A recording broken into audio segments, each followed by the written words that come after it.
Anything can happen.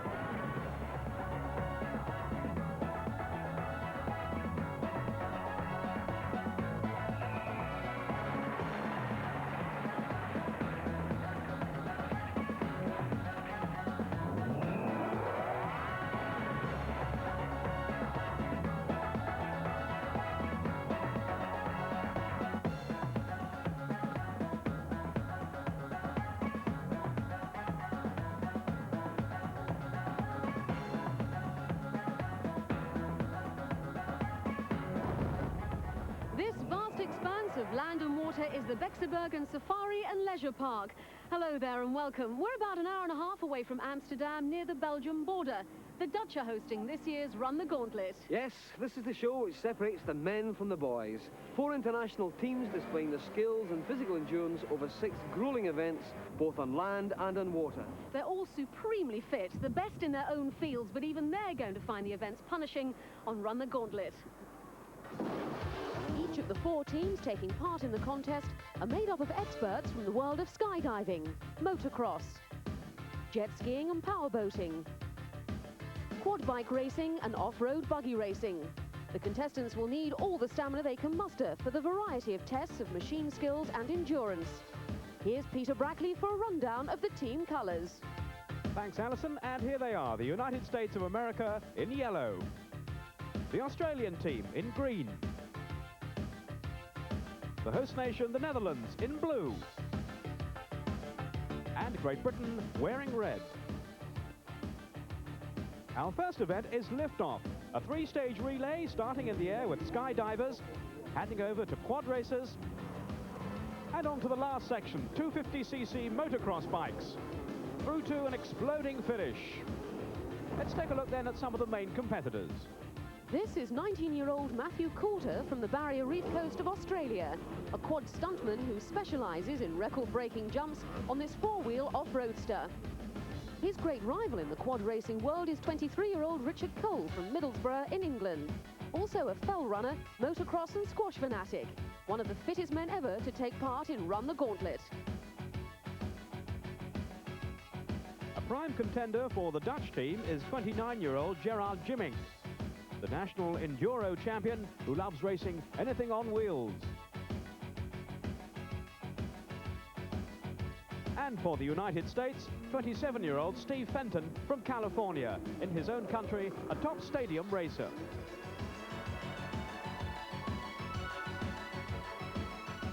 And so into the first event, Liftoff. Parachutists who must go into free fall link up at 120 miles an hour and then wait for the starter, who will join them with their team pennants, which they must remove from his wrists and ankles, and then start the race. Trailing the yellow smoke for America, it's B.J. Worth. The blue smoke, Iwan Spilker for Holland. The red smoke, Ronnie Dunnett for Great Britain. And finally the green, it's Mark Hughes for Australia.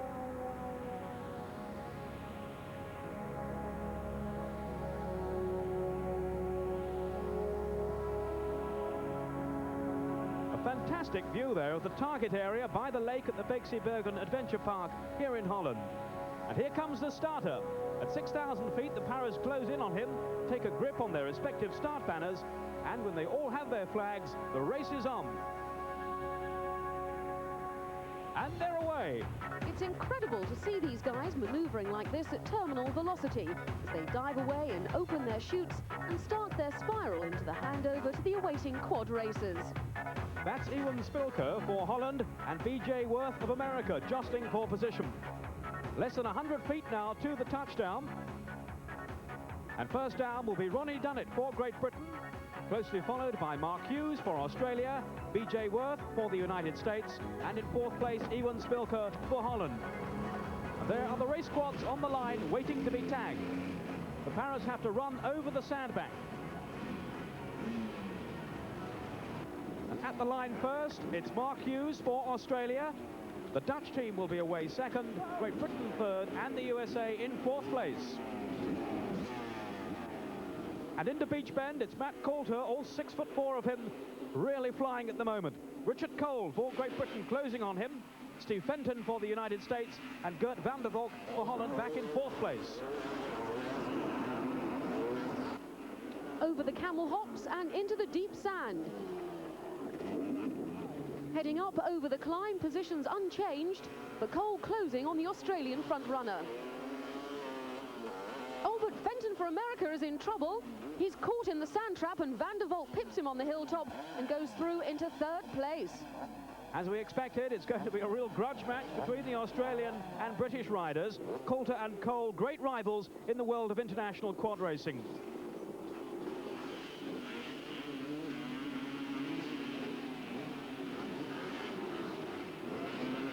Over the leap, down into Beach Straight, neck and neck, over the camel hops. And Cole takes Coulter, and he's into the lead, but can he hold it? Holland still third, America way back in fourth place.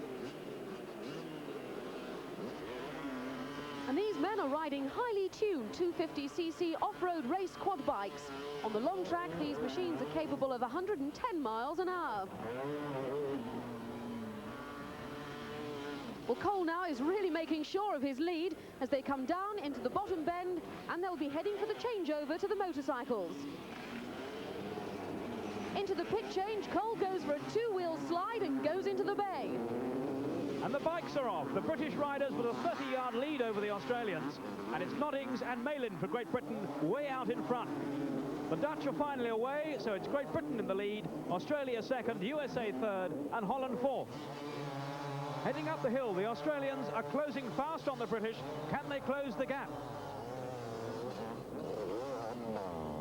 That's an aerial view of the Bexiebergen sand track from our helicopter. Number 6, Darren Noddings for Great Britain, pulling away now from his teammate Malin. And it's the Australian team captain, the top motocrosser Stephen Gall, closing on the second of the British pair.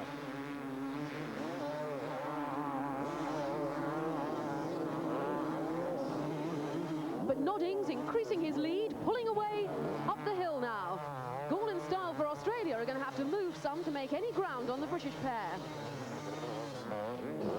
All these competitors are riding identical 250cc motocross motorcycles, and it's a true test of skill for these men to control their machines through the deep sand.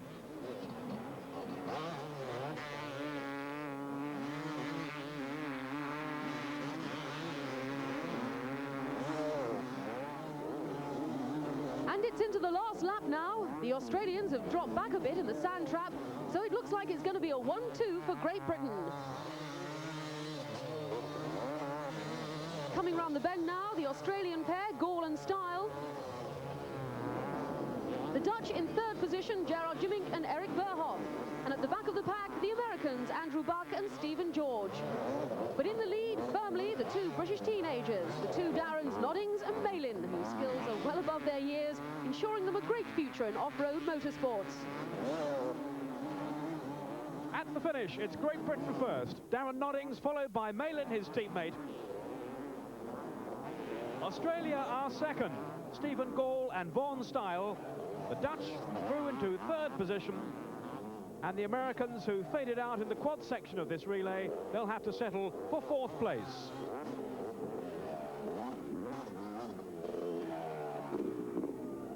Oh, well done, well done. What was it like out there? It looked fantastic. It was all down to the start. We got away second. I thought it'd be hard to pass. And the Kangaroo Kid's meant to be the best in the world at jumping, but he got out jumped on that jump for the lead. Who's the Kangaroo Kid? Is that Matt? Matt Coulter, yeah. Matt Coulter.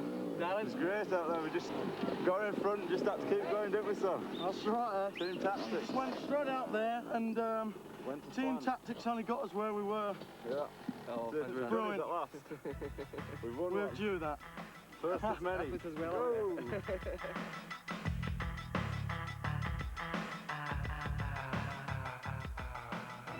Excellent first event then for the British team, given a great boost in the quad racing section by the brilliant riding of Richard Cole. But it also needed the persistence and the control of the British motocrossers, who are pursued throughout by two of the top Australian off-road racers, Stephen Gall and Vaughan Style.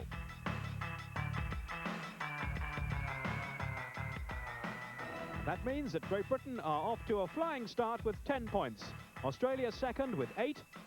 The Netherlands are third with 6, and the USA, they take 4 points. Forget about wheels, it's leg power that's required next, and lung power too. It's called the hill. And basically our competitors have to dash down the hill. It's about 200 foot high and a near vertical slope. Into the water, out of the water, to the bottom of the hill, and scramble somehow back up it. I can tell you they're exhausted once they get to the bottom of the hill for the big climb, and it's a long way up. Steve, the event you dread, is it? No, not really. We're out there to do our best. At the moment you're lying level pegging with the Brits. How do you think this is going to go? It should be tough, you know. This will be a fair and clean race with the Americans, and the Brits have got a difficult race with the Dutch, so I feel as though we're out there with as good a chance as anyone. Yeah. We've got to chase these guys down pretty hard this event. How do you think it's going to go? Well, I don't know. I just hope to finish, and we need to win this one. It's going to make a difference. We can use the points, and we got a couple of fast runners here, so maybe we can do something out of it. And one of these fast runners who always demonstrates a winning style is 29-year-old jet ski champion from Florida, Scott, Mr. Hollywood Watkins.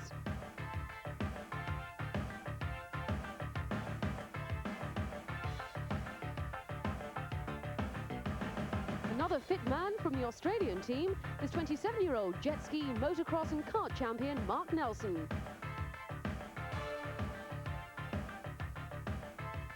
Both men preparing to take on the horrors of the hill. And in Heat 1, it's the USA versus Australia. They're away. The Australians in green, the Americans in yellow. Down the incline, there's a bit of aggro on the hill, and two tumbling Australians take out the American Steve George. Into the water hazard, and as expected, it's Scott Watkins leading from Australia's Mark Nelson. That water is cold. The temperatures here at Bergen unusually chilly for the time of year, making this water section a highly unpleasant experience for the contestants. And that's only part of the hill event: water cannons, cold and wet conditions, and then the 200-foot climb up the sandbank and over the two assault nets to the exploding finish.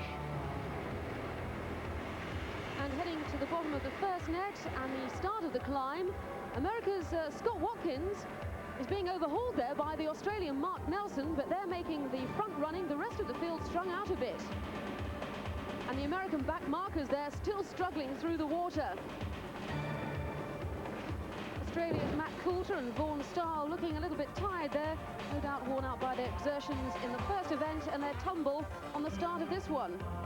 Well, heading over the top of the first net there, Scott Watkins manages to regain his lead over America's Mark Nelson, but they'll need support from another team member, as you need two to the top to record a time.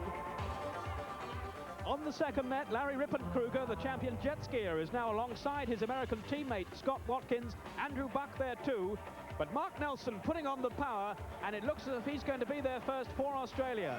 But three Americans just behind him: Brian Shepsey, the other Australian contending too, and Watkins isn't going to let the Australian through. The Americans have it. A fraction of a second between the two teams. You can't get much closer than that. Close stuff. That was close. See that face in the camera. Oh, what a race. Good race, you guys. Looks like the water park. Yeah. We're kind of catching off guard. At the very end, it's over your head. Drops off straight down. Yeah, it's deep on that last buoy. Yeah, I went completely under on that last buoy. Yeah, me too.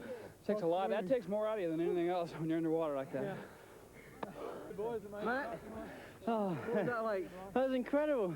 As soon as I went in the water, like, I didn't realise it was so deep. The water just like gushed down, and I got my legs taped, so I don't know, that was a mistake. Probably a couple of fish in there, probably somewhere. Oh, half killed me. Damn. I thought it's pretty boring running down that hill, so why not do 3 somersaults on the way? We lost that valuable time. We were like a split second behind, but that's the way it goes. Maybe I'll get a job as a gymnast or something now. And as Brian Shepsey said, this is the point when the Australians lost valuable time when two of their front runners bit the dust. So the times for the British and the Dutch to beat: the USA 1 minute 42 seconds and the Australians 1:42.3. Well, I'm sure you've all seen the famous film, The Hill. There, you just saw the reality. Don't forget, 2 more teams still to come. That's in a couple of minutes after this break.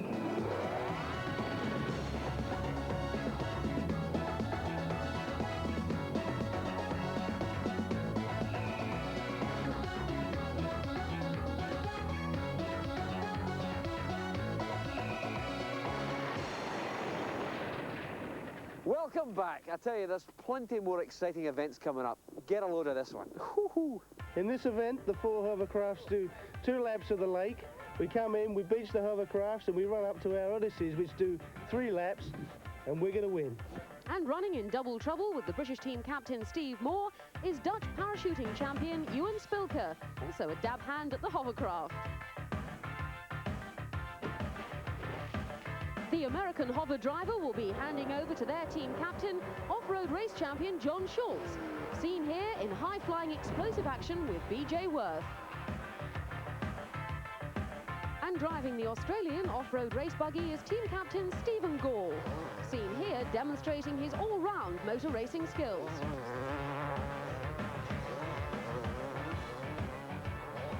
So for double trouble, the hover lineup is Holland in blue, Australia in green, Great Britain in red, the United States in yellow, and they're away. It's Australia and Great Britain nosing in front, flying for the first turn, America in third place, Holland already dropping back. An American jet skier, Scott Watkins, slides up the inside there to take the lead. Steve Moore refusing to give way, so it's the USA, Great Britain, Australia third, and Holland a close fourth. Well, now the Australian hover pilot Steve Brown pulls up alongside the British and American craft, but it's still Scott Watkins leading into the second turn.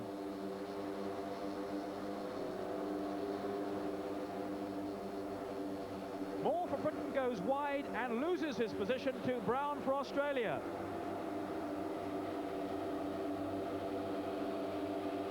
The Dutch pilot Ewan Spilker at the moment not in contention and dropping back. He hasn't quite got this skill mastered yet. But Watkins now some 20 yards ahead, Australia second, Great Britain third, and Holland fourth. And weight placement all important in the handling of these 250cc single-seater hovercraft. Cornering technique achieved by dipping the skirt on the near side hard into the water.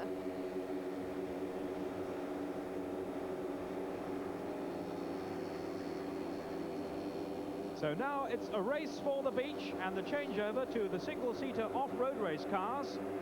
Scott Watkins still in the lead for the USA, followed by Steve Brown for Australia, Steve Moore for Britain. These unusual machines have motorcycle-type controls, handlebars which turn the flaps to direct the high-powered airstream which thrusts these mini-hovers round the lake. A huge fan lifts and drives the machine at the same time, but they're still tricky to control. Watkins brings his hover ashore, and he's now running up the bank to the changeover point where the buggies are waiting. He's there, and it's John Schultz away with a healthy lead. Australia and Britain are now ashore. And their cars are away. But Ewan Spilker for Holland having problems there, getting out of his hover. He trips, and that'll put the Dutch way back in the buggy section. Schultz already off the sandbank with a clear lead. The Dutch are now finally away. The Australian driver, Stephen Gall, being closely pursued by Richard Cole for Great Britain. But can they overhaul the American? Through the second chicane, and Schultz's lead being eroded by the Australian team captain. Australia's Stephen Gall stands a good chance in this event. He's had a lot of experience back home of this type of racing. Schultz over the pit leaps, but look at that, Gall's right up there with him. The gap down to about 10 yards, and Richard Cole still in there too. Schultz pulls away, and the Dutch in fourth place, slipping further back.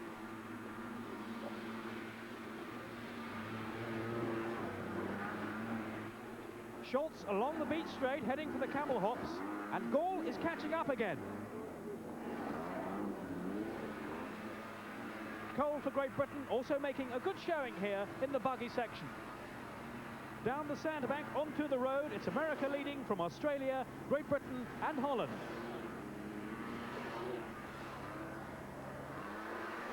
A fine performance by 23-year-old Richard Cole, a British quad champion who's never raced off-road buggies before taking part in Run the Gauntlet and staying with the best of them here. Schultz still leading, but as they regain the dirt, this is the place, remember, where Stephen Gall made his move last time. Can he do it again? The aerial view shows the distance between first and second. And the Dutch are in trouble. Race driver Cor User, normally so in control, spins his machine, but is back in line, though way down the field. Here's the best of the action up at the front. Stephen Gall closing right up on the American John Schultz. Over the camel hops with 1 lap to go. Gall makes his move, gets a wheel ahead of the American, but Schultz isn't letting up. It's a tangle in there. Schultz is through. Gall tries to ride over the American. Schultz has the line. Core user struggling valiantly to catch up with the front runners. Looks like a lost cause. Back down into the chicane, Schultz still leading. On the road, 65 miles an hour from these 250cc Odyssey buggies. Core user, after the spin, now making up valuable ground. And look at the formation driving here. Schultz for America, Gall for Australia, and Cole for Great Britain. Nose to tail all the way. And Gall takes Schultz over the pit leap. So it's Australia now leading. America second, Great Britain a very close third. What a race. American champion John Schultz won't like this one little bit. Less than 200 yards to go, and what a finish to this race. Stephen Gall leading for Australia, John Schultz right on his shoulder, and Richard Cole still in contention too, but the Australian wins, second America, third Britain. A dramatic finale to this race, and back in fourth place, some way down the field, core user for Holland. Here's Ross now with the winner. Steve, how did that go? Well, it was a good race. I was a little bit behind at the start, but John drove a very good race. He sort of kept his lines very, very good, and I was very lucky to be able to squeeze through on one of the corners. But a good race and great fun. These things are great. Yeah, looks fantastic. John, engine's hot here. Yeah, it is. How did it go? Well, it was fun. It was fun. That's as fast as the car goes. Steve passed me a real good pass on me out there, and did a real good job. Yeah, I thought you had it there, actually, right? You know. Well, that's all she had in her, so... but it was fun. Everybody drove a real good race. And as John Schultz said, close from start to finish. But the real honours of the day must go to the Australian team captain Stephen Gall for his persistent and aggressive buggy racing. And bad luck to the Dutch, who seem to find this event more difficult than any other.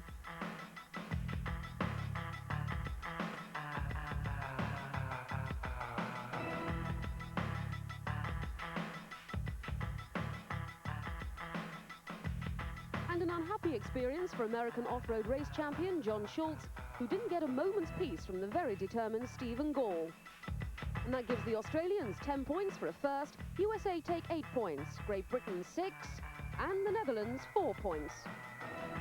And the overall placings after double trouble have Australia in the lead with 18 points, second Great Britain with 16, the USA third with 12, and the Netherlands on 10 points.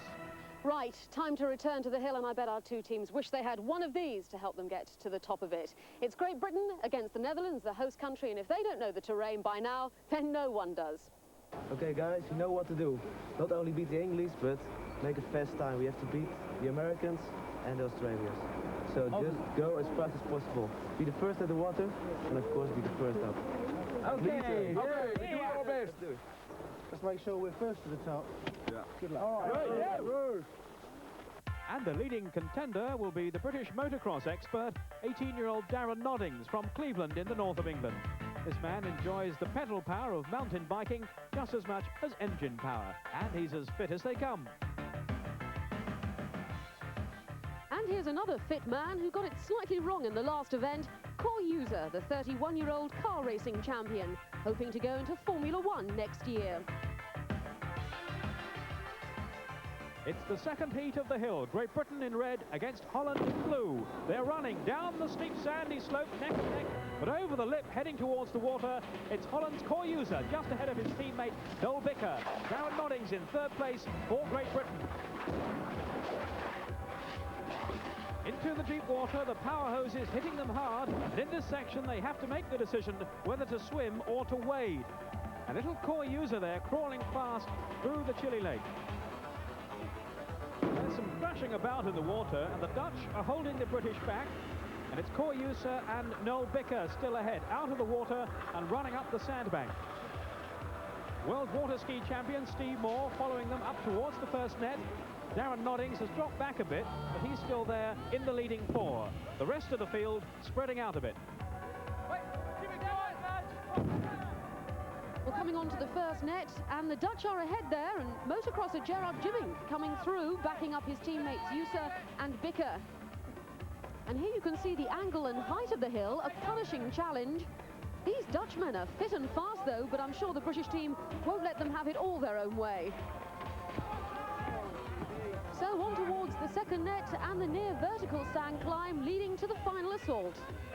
Jimming steaming ahead of his team now. But that's Britain's Richard Cole.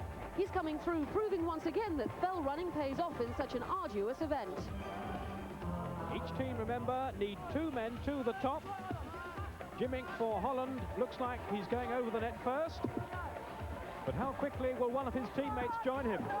Jimming is at the plunger. Cole is there too now, but alone, and it's Yusa who joins Jimming, and the Dutch team take heat 2 of the hill. And you're looking there at some very weary men indeed. Terrible. Terrible. Worse than before? Reverse. Swimming. Water's much deeper. Makes it more interesting. I'm finished. You finished? I'm completely finished. After I came out of the water, I didn't feel anything.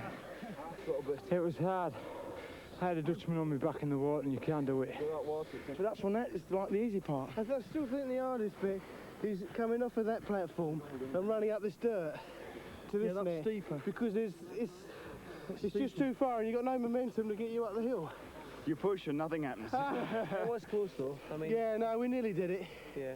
We just have to see in the replay if we was being impaired at all.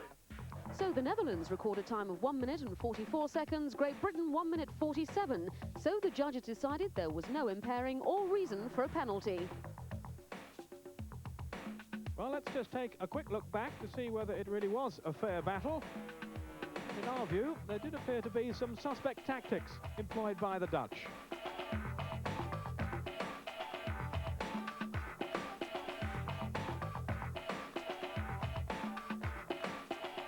But nonetheless, a sterling performance by 2 tough and very competitive teams.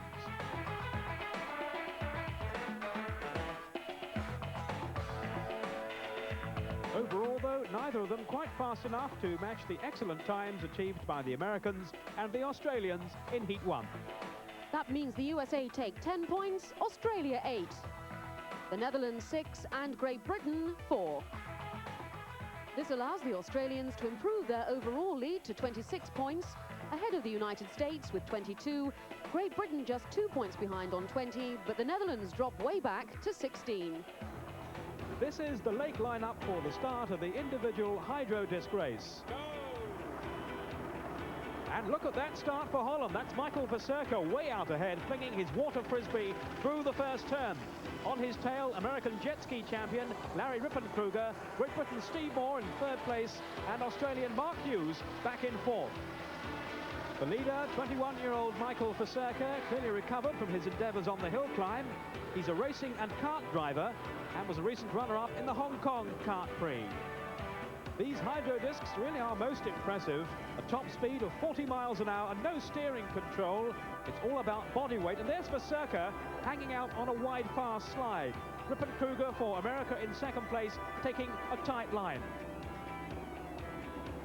Steve Moore for Britain is still 3rd, and back in 4th place the Australian Mark Hughes.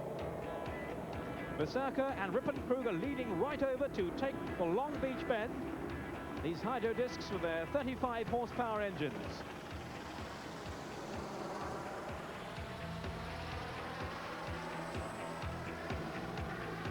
Rippenkruger still right there with Verserker. A tricky little right-left there. The key to this is keeping the power on. Oh, and Hughes for Australia has really lost ground there by a power dropout, allowing Steve Moore to go ahead even further. The Dutch pilot glances back, but he's still got the American on his tail, with 1 lap to go to the finish. These flying saucers hitting the choppy water, making it even harder to control them.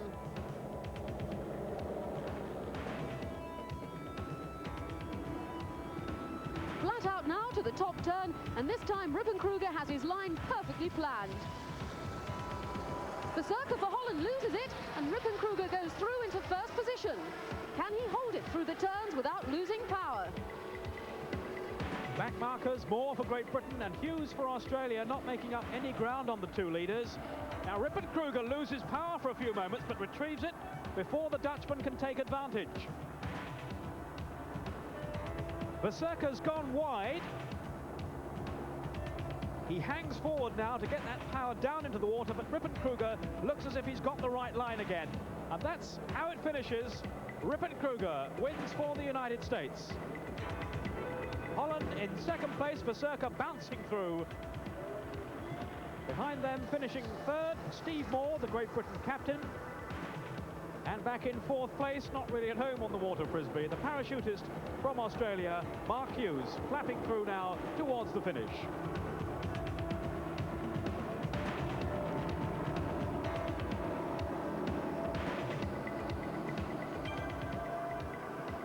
So let's just recap on the result then.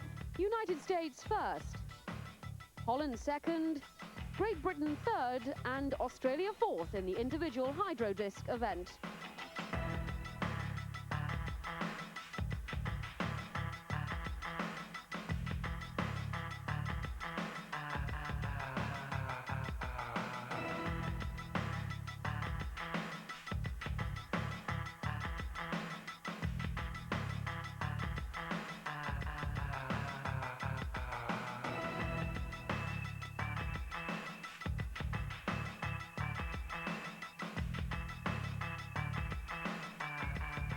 And there seems to be no stopping the man they call the Ripper, the American Larry Rippenkruger.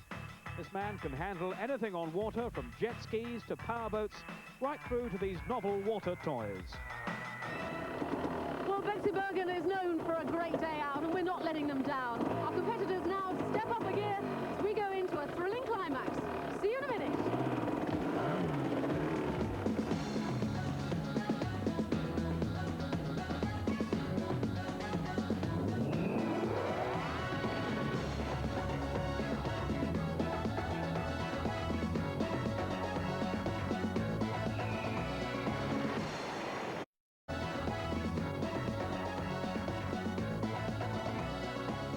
Welcome back to Run the Gauntlet. Well, the Australian team aren't down under. They're leading by a narrow margin. If you thought what you saw earlier was hard, wait for our next two events. Well, Alison, this is the tough one. Flying fish. They've got to climb a 30-foot wet rope up into a giant parachute. Let's see what they're made of, eh? And the starter raises his flag for the first heat of flying fish. The Dutch against the Australians. It's the two team captains, Gert van der Valk and Stephen Gall, both looking for a place in the final. All they have to do is climb the 30-foot rope to the bar, pull the flare at the top, drop back into the water, where a teammate will collect them and race back to the beach and the finish detonator. Van der Valk gets to his flare with astonishing speed. He's back in the water before the Australian even reaches his flare bar. Stephen Gall really struggling. In the meantime, Van der Valk has been picked up by his jet ski driver. That's Noel Bicker. Stephen Gall at last gets to his flare, but surely in with no chance at all here. And he's gone right underneath the water while the jubilant Dutch pair head off onto the shore, and Van der Valk missed the detonator, and with a little help from teammate Noel Bicker at last makes it. And here come the Australian pair at last, their jet ski driver, Stephen Brown. The Australian captain, Stephen Gall, not quite able to match the agility on the rope of Gert van der Valk of Holland. Gall at last hitting the detonator. Goalie! Don't worry, they got the second knot again. Yeah. I said they got They the got the second knot before I hit the back. Yeah, I was surprised that they just went. Yeah. And as the Australians so rightly said, the Dutch grabbed the flying fish rope way above the start position, highlighted there, giving them an unfair advantage, and so they forfeit their win. So it's the Australians and not the Dutch who get a place in the final. So how will Van der Valk, who's also the Dutch captain, react to the judge's decision? How do I feel? No good at all. it's too bad, because if they would give us another rerun, it's no problem. But now, the man in the boat, he flags. We think we can go. If he doesn't flag, he don't go. It's easy. Well, in the second heat, Great Britain take on the United States, and it's the two jet skiers, Steve Sarsen against Larry Rippenkruger. Two strong men, but who will be the tougher? Rippenkruger off to a good start, but he's slipped back on the rope, and so too is Sarsen. They're almost level now as they stretch up towards the flares. Now, which one will get there first?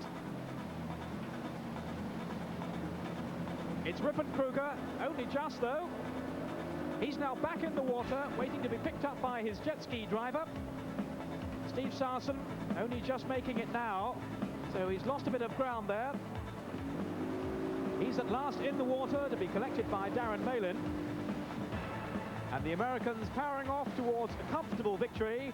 The jet ski driven by Stephen George as he sand slides straight up to the detonator.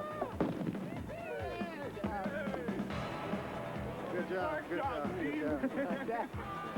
And here at last come the British pair, Steve Sarsen and Darren Malin, heading off towards the detonator. Oh, and Malin's lost his passenger there, Steve Sarsen, who took a tumble, and Sarsen is the one who has to hit the detonator. They've got him back on his feet. I think he's all right. And there is the signal that he's finally made it.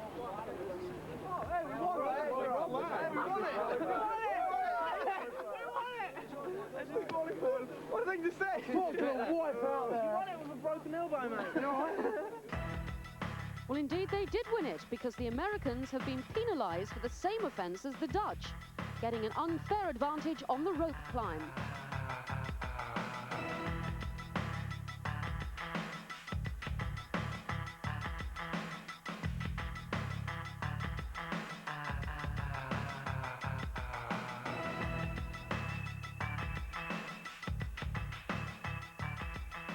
That means that Holland will take on the United States for third and fourth position, with Australia and Great Britain battling it out for first and second. It's the American Rippenkruger against Van der Valk for Holland.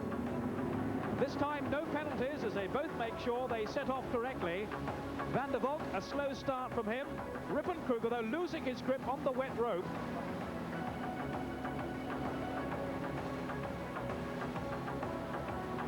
But Van der Valk recovering well. He pulls his flare. He's down first and back in the water. Rippenkruger makes it now. But the Dutch are away. Their driver again is Mel Bicker. Down goes Rippenkruger. The Dutch heading off towards the detonator. But so are the Americans, the X2 jet ski piloted by Steve George again. The Americans closing fast, but not quickly enough, I fear, for them. The Dutch already celebrating. Up they slide, and they win it. What a finish, though, for the Americans. A record there for long-distance sand jet skiing, perhaps. So, third place for Holland. The Americans take fourth. Hands are numb. Close race.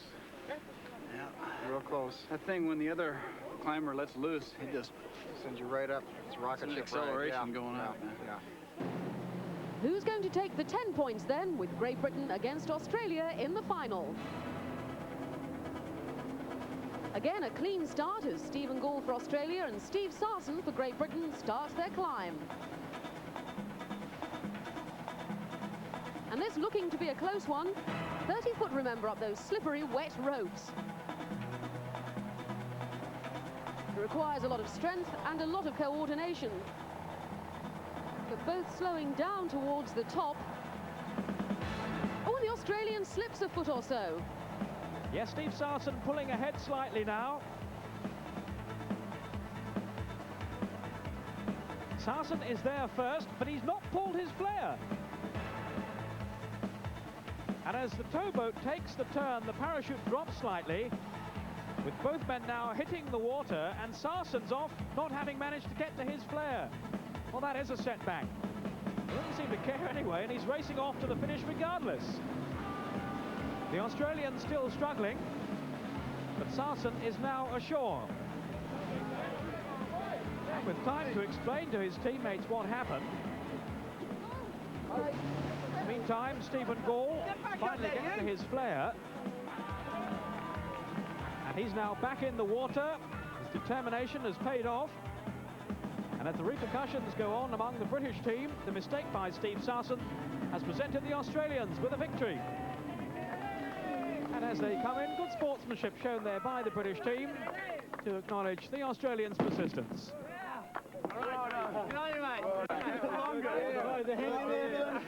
Pure determination. I wasn't going to give up. Come on. Got in the way. Very bad luck then for Steve Sarsen, who bruised his arm badly in the first run, so consequently couldn't hang on long enough to make the final climb to the flare. So that win gives Australia 10 points. Great Britain walk away with 8. The Netherlands get 6, and 4 go to the United States. The overall picture now, Australia pulling ahead all the way, but anything can happen as we go into the final event.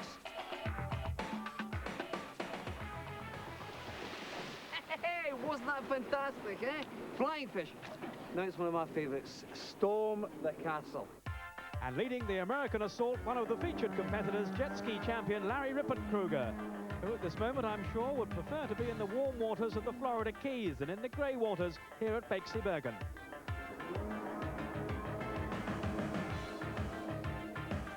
And this is Holland's Erik Verhoef, an expert in all forms of off-road race sport, but quite happy to give his best in the pure physical endurance events.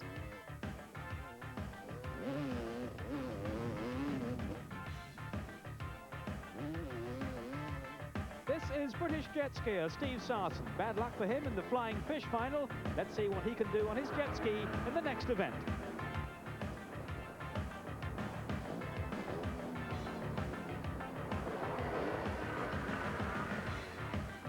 And this is Brian Shepsey, the huge Australian physical fitness instructor.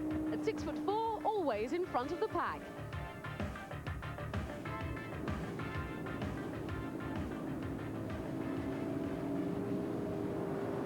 And Storm the Castle opens with one member from each team on the helicopter skids.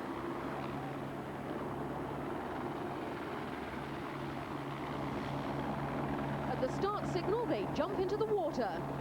Their jet skier picks them up, and they run to powered inflatables and then race to the net climb. Ready, set, go! At 20 feet over the lake, they drop into the water, and this signals the X2s to race out from the shore to pick them up.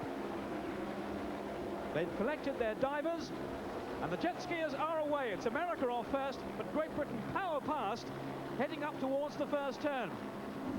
The Australians are third, and the Dutch in fourth place. Driving for Britain is Steve Sarsen, his passenger Justin Banks. For the Americans, it's Larry Rippenkruger driving with BJ Worth on board. Well, no doubt who's leading here, it's the British. Larry Rippenkruger, in second position, finding it a little difficult to catch them. And Sarsen really pulling away now from the Americans as they come in to make a beach touchdown. They then have to run the course to join the rest of the team in the waiting inflatables you see there. And they're ashore and running. The Americans are with them, but they lose it on the run-in. Sarsen and Banks for Great Britain pulling away.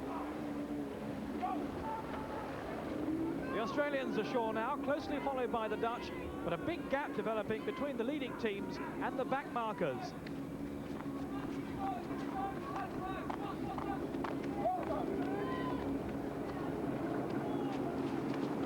The British and the Americans are in their inflatables. They drop their engines. But the Dutch and the Australians have caught up. And the Brits have a misstart. They're finally away, but it's now the Americans pulling ahead as the inflatables powered by 40 horsepower engines zip round the course.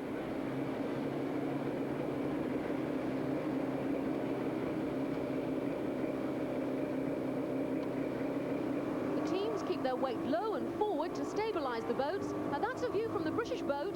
Darren Noddings looking at the gap between them and the Americans. The Australians in third position and the Dutch bringing up the rear. the British boat hits the wake of the Americans on the corner, and that slows them down quite a lot, giving the Australians a chance to catch them up there. The Dutch in clearer water also moving up.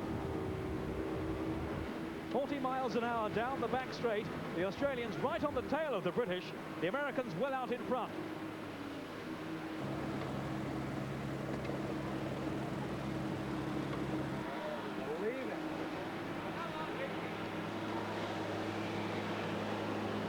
And the Australians go through a masterly piece of driving then.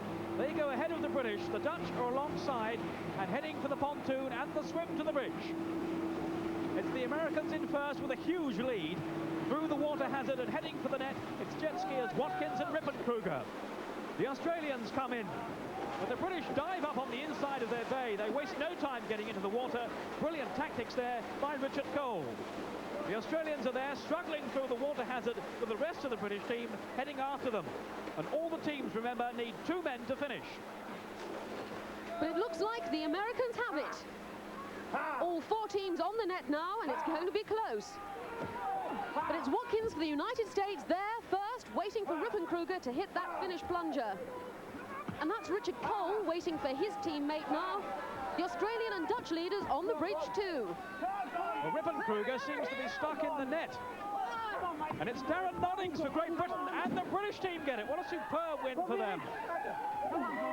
Second are the Dutch from last position. That's an amazing recovery.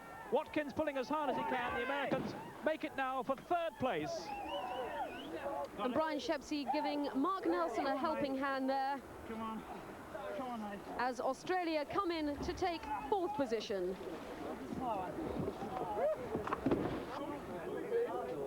Relief on one face, but frustration on another. That was good. At the beginning? Yeah. Tell us how it There went. was a hell of a lot of barging through there. The odds out all the time, but we got a good jump when we were first up. Tremendous change here. Yeah. What actually happened over the pontoon here? We just nailed it. As we come into the pontoon, I just ran up the boat and jumped. Yeah. Luckily, I landed 3/4 of the way. Larry Scott. Not good. Give it a bit up there. Yeah, I got tied up in the net and couldn't get loose. I don't know what was going on. But And then he came up, climbing up the tripod of the camera. right into the camera. He was at the tripod. Oh no! And he had to go over. Yeah, I had to try to climb sideways on the net. Sideways and then up. It's just great result coming from last up to 2nd. Yeah, we're happy with that. We came in last, we fought by ourselves. Let's make up a lot of ground and go for it. Yeah. And then we come up 2nd, so I was wondering, where are the other guys? Oh, great. Yeah.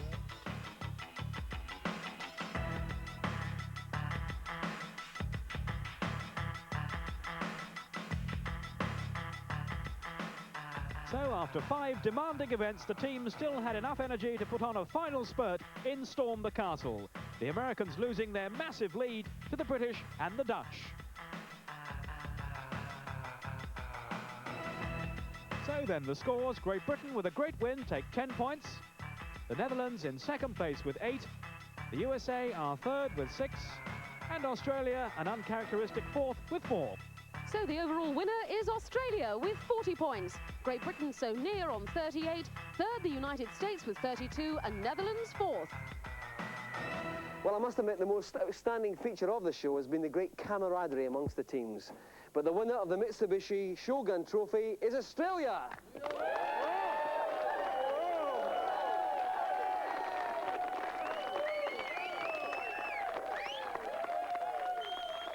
That just about wraps up another exciting contest, but we'll be back. But in the meantime, from all of us here at the Bexabergen Safari and Leisure Park, and indeed everyone who ran the Gauntlet, goodbye. Bye-bye.